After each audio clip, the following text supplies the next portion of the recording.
The Ministry and Medical Work. Both home and foreign missions should be conducted in connection with the ministry of the Word. The medical missionary work is not to be carried forward as something apart from the work of the gospel ministry. The Lord's people are to be one.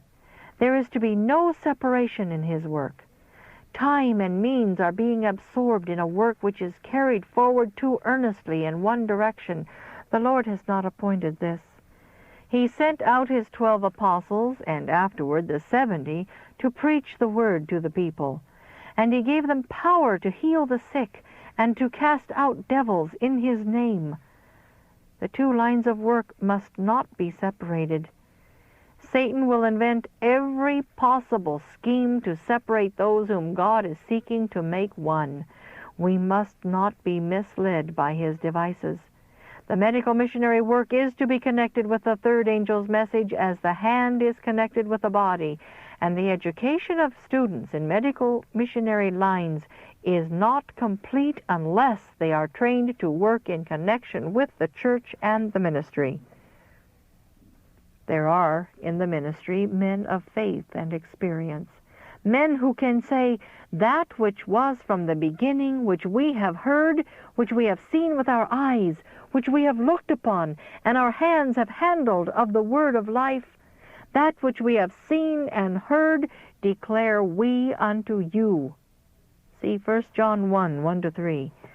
These men are to instruct others. The medical missionary work is not to take men from the ministry, but to place them in the field. Wherever camp meetings are held, young men who have received an education in medical missionary lines should feel it their duty to act a part.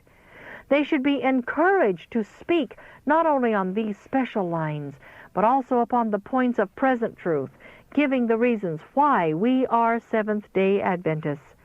These young men, given an opportunity to work with older ministers, will receive much help and blessing. There must be no belittling of the gospel ministry. No enterprise should be so conducted as to cause the ministry of the word to be looked upon as an inferior matter. It is not so. Those who ignore the ministry are ignoring Christ. The highest of all work is the ministry in its varied lines, and it should be kept before the youth that there is no work more blessed of God than that of the gospel minister. Let not our young men be deterred from entering that ministry. There is danger that through glowing representations some will be drawn out of the path where God bids them walk. Some have been encouraged to take a course of study in medical lines who ought to be preparing themselves to enter the ministry. The Lord calls for more men to labor in His vineyard. The words were spoken, strengthen the outposts, have faithful sentinels in every part of the world. God calls for you, young men. He calls for whole armies of young men who are large-hearted and large-minded and who have a deep love for Christ and for the truth. It is not great and learned men that the ministry needs. It is not eloquent sermonizers. God calls for men who will give themselves to Him to be imbued with His Spirit.